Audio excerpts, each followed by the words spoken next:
Welcome to the Metaphorosis magazine podcast, your home for beautifully made speculative fiction. The magazine is edited by B. Morris Allen, and I'm your host, Matt Gomez. This week's story is a Xenothanatologist's guidebook to death practices among the sapient species of the outer Perseus arm of the Milky Way galaxy by P.G. Streeter. P.G. Streeter lives with his wife and 2 sons in Maryland, where he teaches high school English and philosophy. He writes speculative fiction because he can't figure out any other way to get all the strange and disturbing dreams out of his head. Find him online at pgstreeter.wordpress.com. That's pgstreeter.wordpress.com, or on Twitter at P_G_S_writes.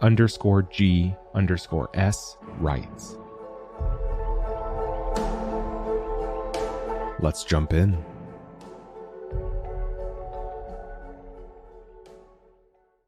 Miri, I'm on my way. My stomach has settled from that initial lurch of low G. I've acclimated to my small cabin and to the prospect of a long, lingering isolation. It's quiet and lonely, but I've nonetheless opted out of the long sleep of induced stasis. The cabin feels too much like a coffin as it is. Here I am, alone, except for my precious few possessions, my thoughts, and you.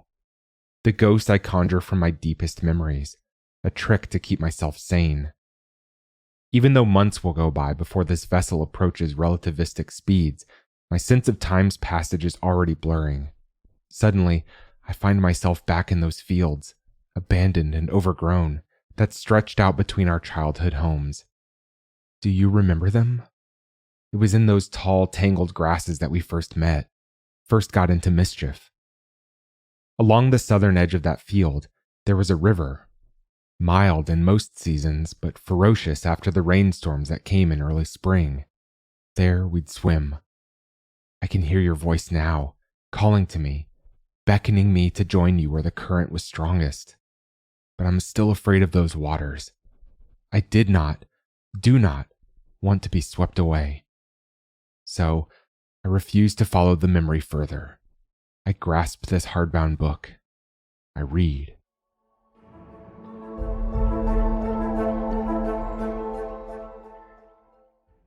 Of the billions of star systems observed in the Milky Way's outer Perseus arm, human starfarers have thus far discovered 83 that contain life-bearing planets or moons.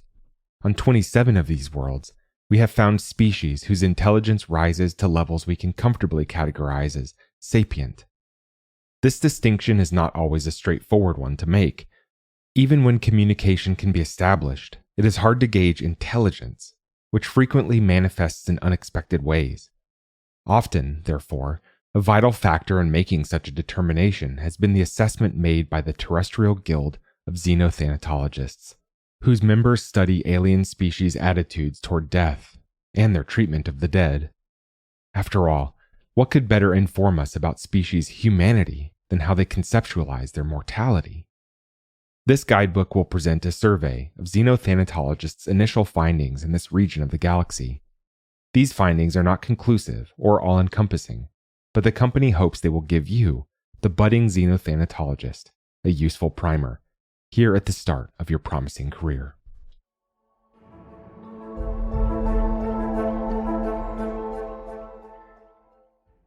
Do you insist on interrupting me, Miri? Yes, I can hear your questions. Or rather, I feel them, like vibrations in the cabin's stale air. If I squint, I can almost see your lips parting as you speak, even if it's just a shimmer in my peripheral vision. You wonder, of course, about the small marvel I'm clasping in my hands. How can I explain the ways the world has changed since you've been gone? When you left me, the world was on the cusp. I wonder if you anticipated the ways in which Renew would alter things, even as you refused its life-extending treatments. Maybe you feared that the coming spike in population would outstrip the pace at which we built new habitats off-planet. Perhaps you worried about the gap, that rapidly widening gulf between those who had the means to receive the genetic therapy and those who didn't. I wish you had confided more in me in the end, and I wish I could say I would have listened. but I think some of the ways the world changed might genuinely have surprised you. For instance, technologies of convenience, such as those digital interfaces we'd gotten so accustomed to reading from, have fallen entirely out of fashion. I think this fact would have surprised me too, if someone had told it to me during the first century or so of my life. Now, items like physical bound books, which take so much time to manufacture and get a hold of, are favored commodities. The reason for this is simple, really. Now that our lives extend so many centuries, we have the luxury of taking it slow. We relish those old technologies, precisely because they demand our time and patience. I think you would have liked that. Of course, the company would tell you that such things are wonderful reminders of our victory over death. This, I suspect, you would have scoffed at. This particular book, the guidebook I'm holding now, was one of the first readings assigned in my course of Xenothanatological study. I've read it countless times, and even though I've taken my studies far beyond its pages in the years since, it's still one of my favorites. It still reminds me of those first profound moments of inspiration it sparked in me. Insights that I hope will lead me back to you. If you read it with me now, maybe you'll understand what it is I seek.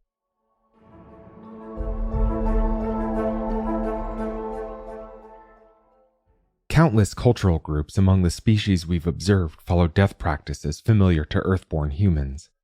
A plurality of xenocultures inter their dead, and nearly as many employ techniques akin to cremation.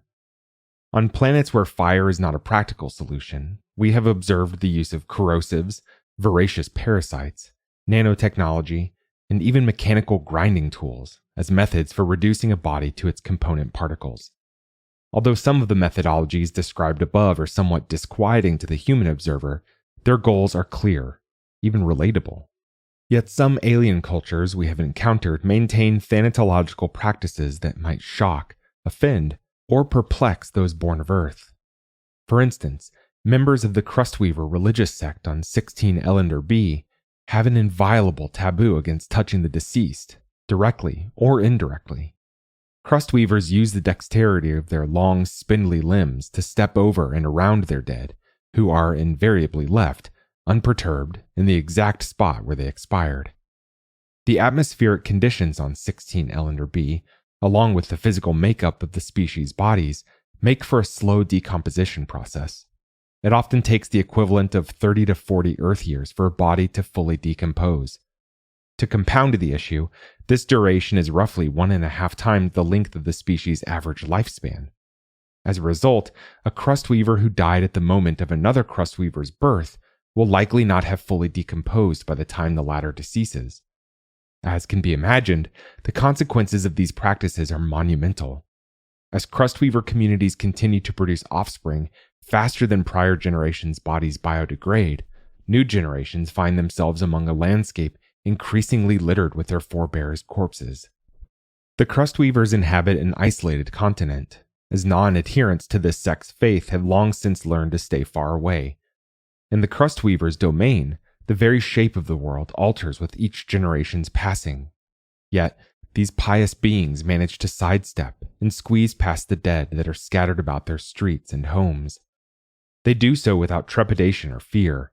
In fact, they do not seem in the least perturbed by the slowly rotting remains of strangers and loved ones alike that pervade their world. They simply live their lives in a state of casual reverence to the fallen. Even as the world around them becomes crowded with cadavers, their taboo remains absolute. In such cases, we are left to wonder how cultural exchange might even be possible between our people and theirs. However, the intrepid xenothanatologist finds a way.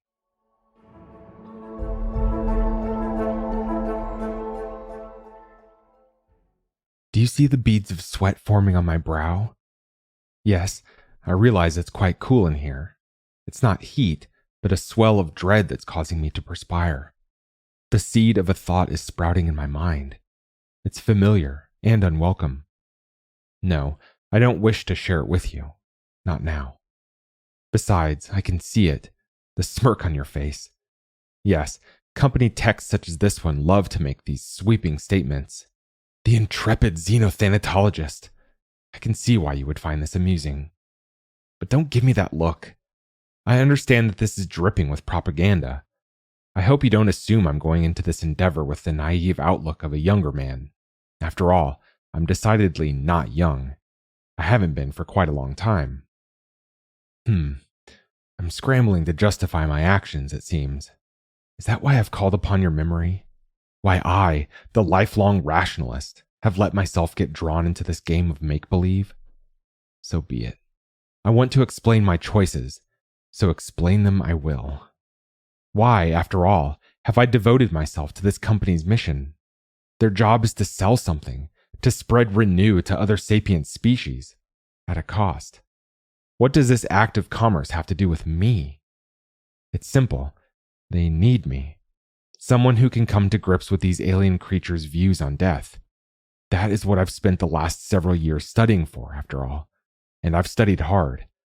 When I reach that understanding, my further job is to engender a dialogue on the company's behalf. I'm to build the cultural inroads needed to open up trade, and I'm sure I'll do so admirably. None of this is the reason my confidence wavers. This isn't what's making me sweat. What? Do you have to needle me like this? I'd almost forgotten how insistent you could be. But fine, here. I'll tell you what image has risen to my mind and made my heart start to beat so fast. It's your hospice room, and you're no longer in it. They've just wheeled you away. No, not you. The husk you left behind. Do you see your belongings scattered about the room? Piled clothes, half-unpacked bags, medical equipment that's still flashing as tubes and cords dangle about, untethered? This is the topography of the world you left behind. The thought of such a world spurs my actions, but it also fills me with dread. So, when I think about my mission, my second mission, the one I won't speak of out loud, I'm positively brimming with doubt. I'm afraid to talk about it even now, afraid even to whisper it to your ghost. And although I'm still at the outset of my journey, visions of failure are already starting to cloud my thoughts. With each new world I visit, I'm afraid I'll only find one more empty promise. What if the answers I'm searching for never come? For you, Miri, I'm still going to try. All I ask is that you bear with me.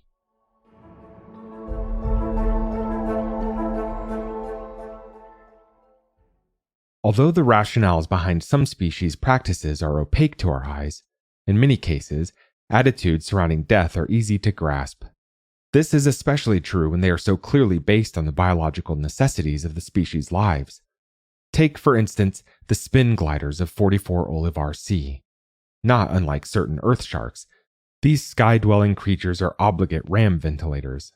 That is, they must remain in constant motion for their respiratory systems to function.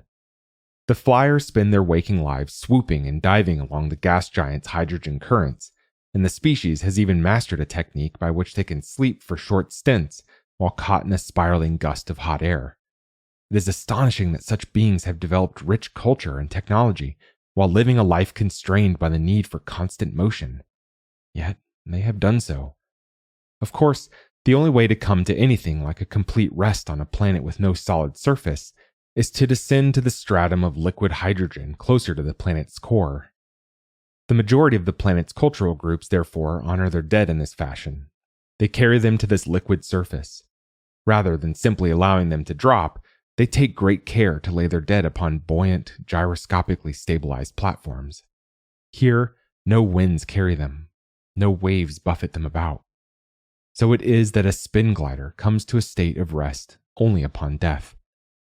If life is motion, then how better to acknowledge, and ultimately accept, its absence than to create a condition of perfect stillness.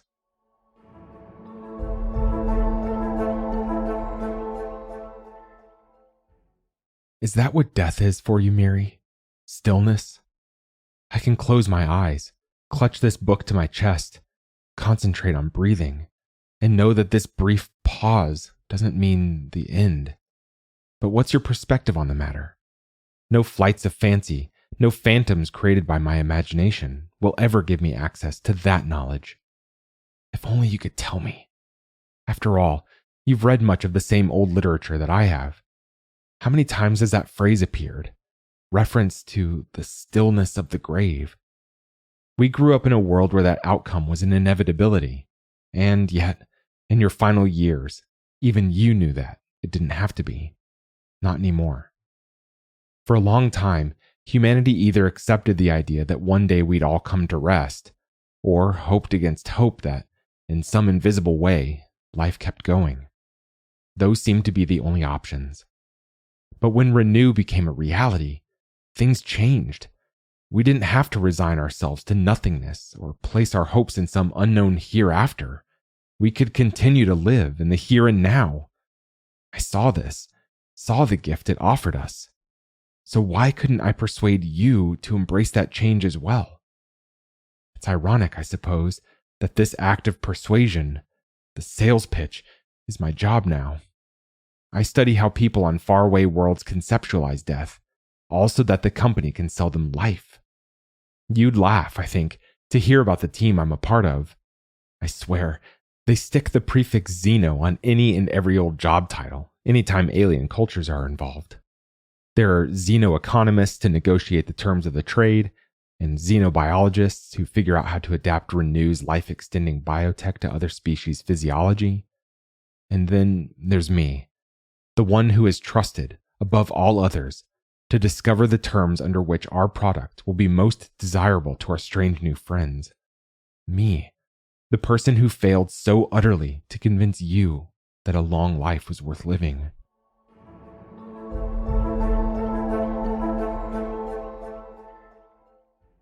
Of course, it is not only the handling and disposal of physical corpses with which the Xenothanatologist is concerned.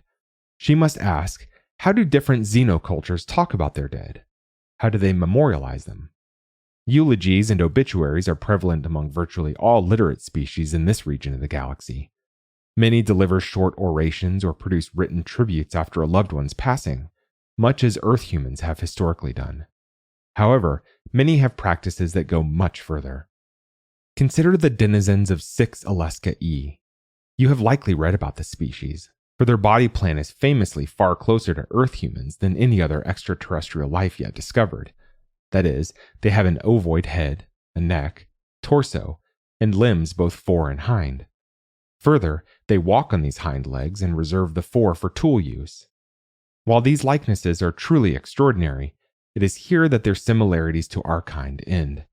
They have no mouths, no visible organs of hearing or olfaction. Their eyes, while prominent, do not resemble our own, but instead consist of a complex beehive of chrome-like surfaces that stretch around their head circumference. They go about naked, their pale skin exposed at all times, and it is on this blank canvas that their method of communication emerges. Through a shifting set of luminescent cells just under their outer dermis, these skin riders communicate. Intricate images in vibrant colors shift across their bodies, allowing for a complex visual language. When a skin rider dies, its flesh returns to neutral pale tones. It is then that the artists of the dead set to work. First, preserving the deceased's body, then inscribing a series of fine tattoos over the entirety of their skin's canvas. Here is the skin rider's epitaph, a pictogrammatic account of the deceased's life, told from birth to death.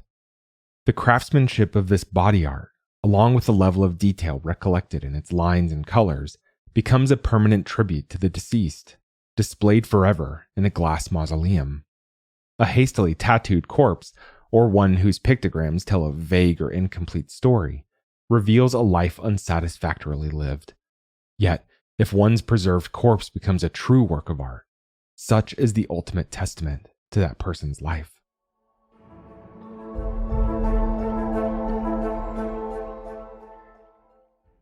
I was asked, of course, to speak at your funeral. I wrote your obituary. That was easy enough. There's a formula there, one I didn't need to stray from. Your life, your education, your accomplishments, all of it lined up into easy paragraphs. I let these simple, reductive facts flow onto the page, all the way to the last sentence, the one that lists the people you left behind. Of course, with no children, with your parents and your brothers already gone, this left only me. So, yes, I composed the necessary words, and several old friends even reached out to tell me how touching my tribute was. But when they asked me to speak, there was only emptiness inside me.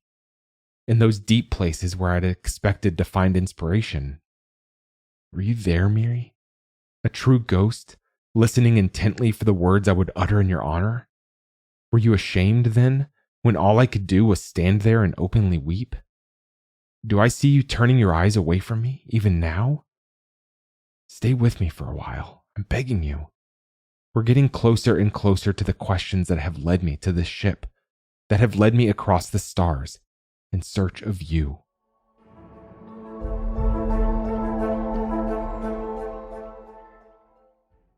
Two species should be further noted for the unique roles language takes in referring to the dead.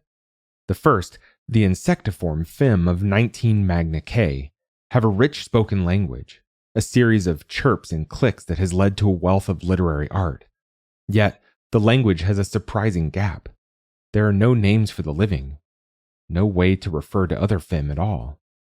Their language allows for discussion of the self, of their natural world and their interactions with it, of their desires, and of their own past actions. It likewise has a version of the word you, a way to indicate the speaker's direct audience. But, whether because of an evolutionary quirk of neurology, or through a deeply ingrained social practice, a Fim cannot, when talking to a compatriot, refer to a third person and her actions. That is, they cannot do so until a fellow Fim dies. At this point, her deeds are proclaimed loudly and often. The dead Fim is named immediately, and without deliberation, and that name is, by means of some mechanism we do not yet understand, immediately known to all.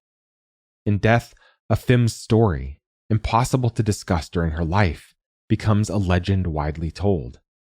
As improbable as it seems, 23 Argent Sea contains a population of beings, the aquatic Kel, whose sociolinguistic response to death is precisely the opposite of the Fim's. When a Kel dies, it is, to the remainder of this species, as if he never existed at all.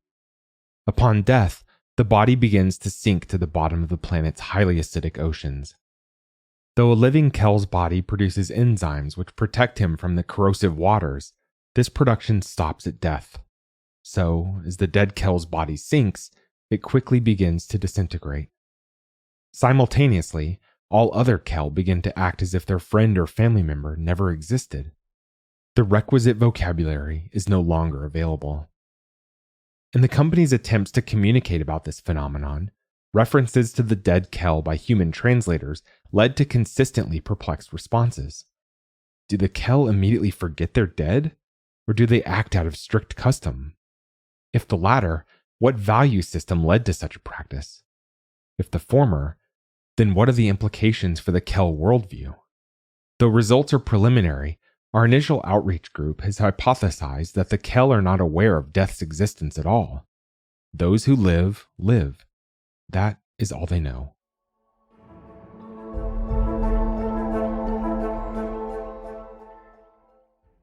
How can I make you understand how it was for me, Miri? Once you were gone, it was like the truth of your life had become utterly inarticulable. How could I bring your name from my lips into the world when the empty space you left was so vast? Any feeble vibrations I attempted to speak into that void would be meaningless, incomplete. They would not be you, which means they would be an insult to your memory. It all sounds extreme, doesn't it? But losing you was such an extreme thing to experience. You were there, a part of my life, and then you weren't. And it only got worse. I kept telling people that I wanted to honor your memory, but I soon found myself asking what memory was even worth. Every day that passed without you in it, I dissociated even further, to the point where I soon found myself disbelieving my own recollections. In the wake of your loss, I was unmoored from reality. What was real, I wondered, and what was the fiction I'd created to soothe myself, to make the grief easier to bear? This is the spiral I was caught up in, the state of total panic that consumed me. One where memory was a lie, and every word I uttered was a failed attempt to bring you back. I felt despair, but I never questioned my choice to embrace extended life. I couldn't allow myself to be erased from the world the same way you had been. Yet, where could I go from there? The answer, as I'm sure you've guessed, began to take shape when I first read this book. Do I sound obsessive? I suppose I must. I became fixated on the idea of finding some alien culture whose views on death might offer me reassurance.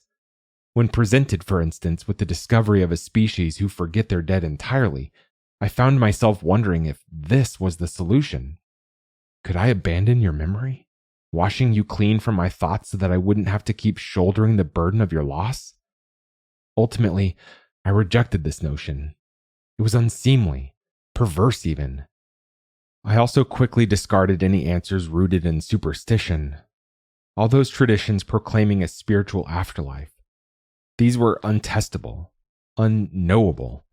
They were a sign of epistemic defeat, acts of faith I could never commit to. Still, now that I had started along this path, I was determined to discover something out there, some creature in the far-flung cosmos who could offer me solace. So my choice was made. I would become a xenothanatologist. I would even sell myself to this company if that's what it took.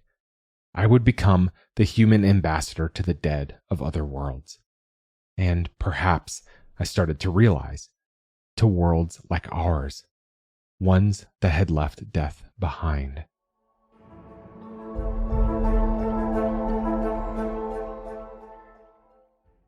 A society's practices surrounding death will necessarily change when that society makes the concept of natural death obsolete. Earth humans, of course, encountered this reality upon the invention of Renew. Unsurprisingly, other species in the cosmos have also discovered a measure of immortality, whether through natural or technological means. Still, it's rare to find a species that truly fits the description of biological immortality.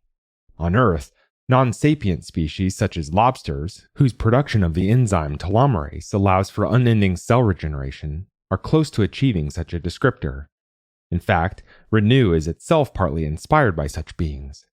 One important component of the treatment is the prevention of telomere shortening as cells regenerate.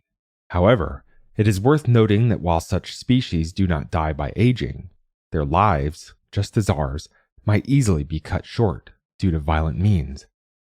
On 8 Alma N, a sapient species appears to have achieved such biologically immortal status. The species, whom we call stone diggers, have nigh impenetrable rock-like exteriors. They do not require air to breathe, nor any form of sustenance other than exposure to sunlight. Further, they can store an excess of solar energy that lasts for weeks on end, so death due to solar deprivation is an unlikely outcome. In short, they are virtually unkillable. Like lobsters or Renew-enhanced humans, they do not age in any recognizable sense. The oldest among them, by company reckoning, has been alive for nearly 12 million Earth years. Elsewhere, technological means have extended other species' lifespan greatly. One such example hails from 1 Hymnas D. There, the Bright Ones claim to have developed the means by which to preserve a dying person's conscious mind and transfer it to a new synthetic host body.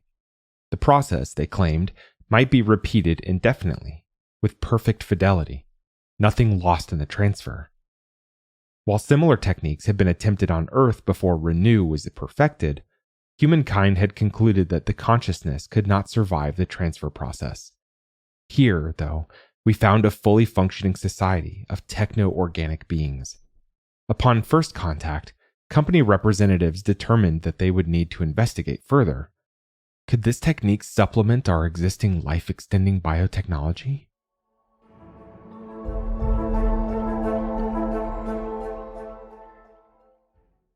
Can you see them, Mary? The thoughts that have begun to take shape in my mind? I picture you leaning in, listening more attentively than before. These are the stories, you see, that tantalize me above all others. Even if all they provide me with are false glimpses of hope. I really am enthusiastic, practically evangelical, about Renew and the extended life it offers. But the simple fact is that no matter how far we reach across the cosmos, there is one place we will never be able to spread this technology. We can't bring it to the past. We can't offer it to those whose lives ended before it arrived, nor to those who stubbornly refused its miracle. Again, you smirk. You're shaking your head. Yes, I can see it, no matter how subtle you think you are. But hear me out, please. Ask, as I did, whether there is a solution here. Can the promise of recovering and transferring a conscious mind offer the missing piece? Not for those of us who already have renew coursing through our veins, but for those who are already gone? What would it take to retrieve a mind that was lost long ago? Could such a person's consciousness be pulled from the ether, brought back into existence? I imagine your eyes getting wide at this, but don't get your hopes up just yet.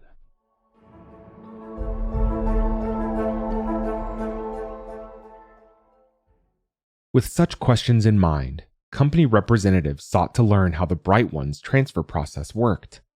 For how long, post-expiry, might a consciousness be retrieved from the deceased's brain?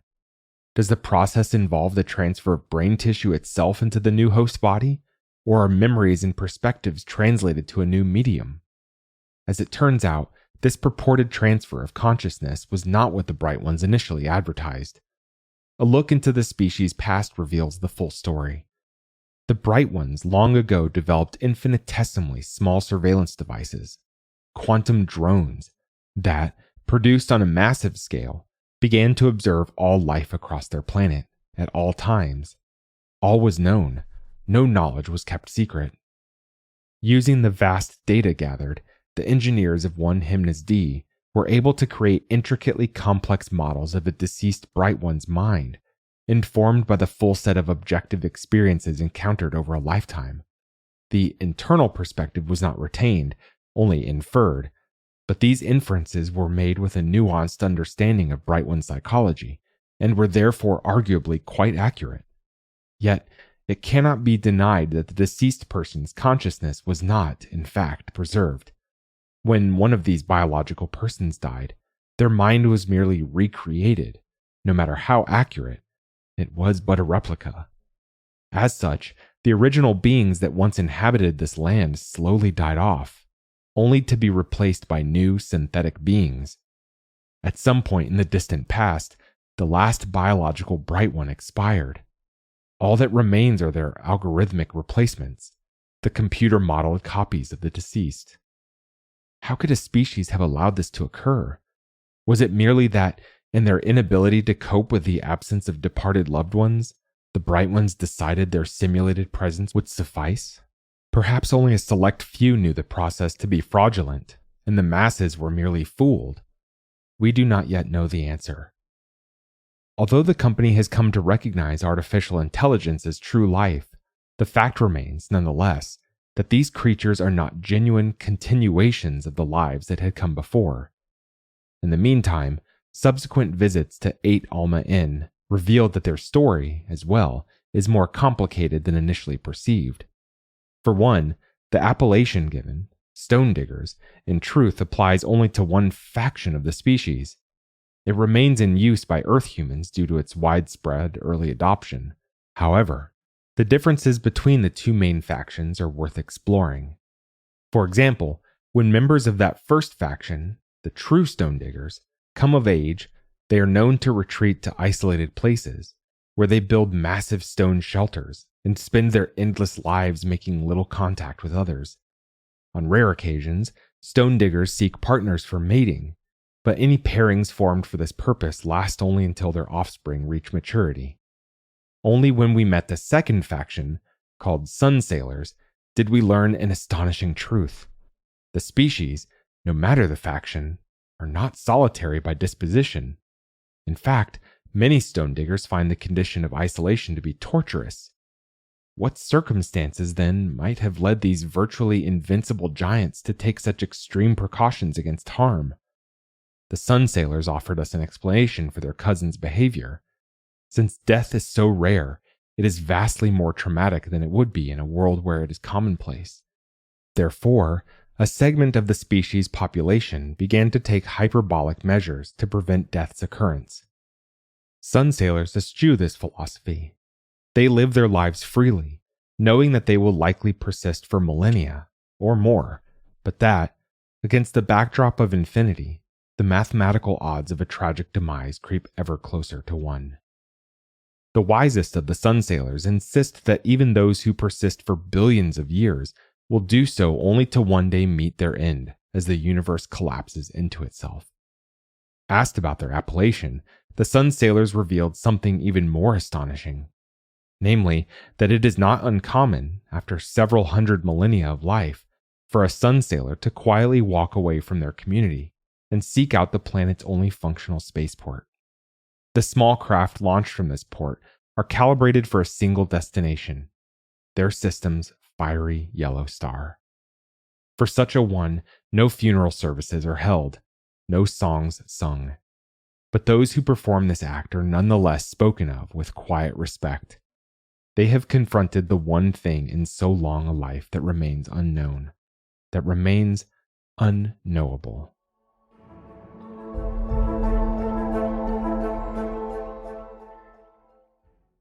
Miri, even though my body feels young, and I suppose it looks that way to you too, I've never felt more aware of how old I truly am. In fact, I'm the oldest by far aboard this company ship. I'm the only one here who remembers a time when human death was something certain, a mundane occurrence. To the others, it's some improbable, tragic maybe that can be escaped for centuries on end. They're like the sun sailors. Death doesn't weigh heavily on their hearts and minds. They don't seek it out, but it also doesn't dwell with them constantly, as it does with me. They don't whisper in the dark to someone lost to them long ago. They don't play host to ghosts. They don't have you. So, while they simply try to sell a product, I look into the cracks and crevices of every new society we find. I study their rituals, their stories, their technology, looking for the one thing we haven't been able to create, the way to bring someone back. That's why, until we make planetfall, I'm determined to pore over this book's pages again and again. I'm desperate to uncover something new. What is it? Is that your hand I feel resting on mine? It's still a struggle to see you, to perceive your touch, but it feels like you're guiding my hands, compelling me to riffle backward through these pages. Miri, what have I missed? Here, 2 pages stuck together. What will we find hidden between them? Maybe we can discover it together.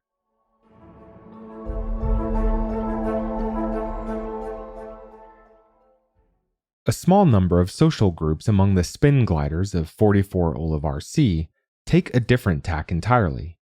Rather than allowing their dead a final stasis upon the hydrogen seas below, the citizens of these communities carry their lost loved ones to the globe-spanning wind streams found in the upper atmosphere.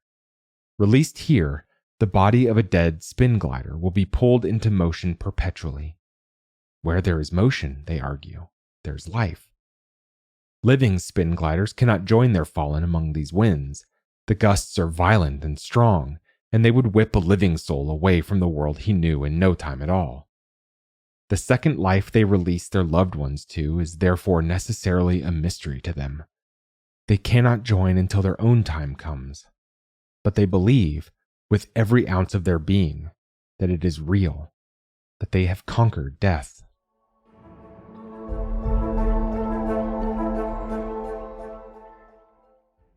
Is this what you would show me, Miri? A second life? A spiritual mystery? You know me well enough to realize how hard a pill that is for me to swallow. I don't do spirituality. I can't wrap my mind around faith. Please, don't mock me. Yes, I know, even now I'm talking to your ghost, but I'm no fool. I know what you are. You're a child's fantasy, conjured from my memories, the product of my brokenness. Even as I acknowledge this, you fade from me. Don't go.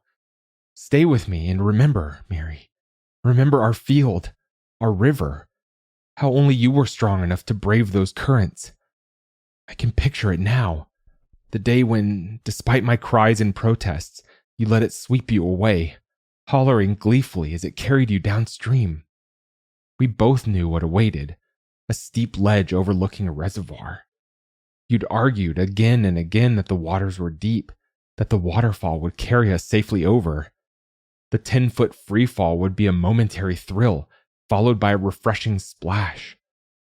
You were fully prepared to take that leap. But you heard my shouts of protest, or perhaps caught a glimpse of my panicked face as I ran alongside the river after you, and you grabbed a tree root that jutted from the bank. You held on.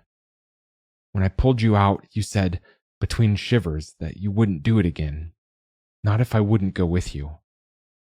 Decades later, though, you let Time's river pull you away, even though I refused to follow. What's worse, Miri, is that you didn't need to. Yes, I know, Renew was still so new when you got sick, but I'd saved enough money for us both to begin the treatment. It was not too late. Yet you just smiled and shook your head, refusing without spoken justification, even knowing that I'd already begun to let it rewrite my own genetics. And then you were gone. Now I swear I will find you again. Rivers, skies, worlds of rock and sun and blustering gusts of hydrogen. I look for you in these places. Deep down, I know my motivations are selfish. You've gone somewhere I don't dare follow. And so, a coward to the end, I look for a way to bring you back to me. Knowing all of this, I look out my vessel's starboard window, awaiting the light of alien suns. I'll sail on past them. I'll traverse this void as far as I must go, carried through the infinite cosmos, as if caught in a river's current.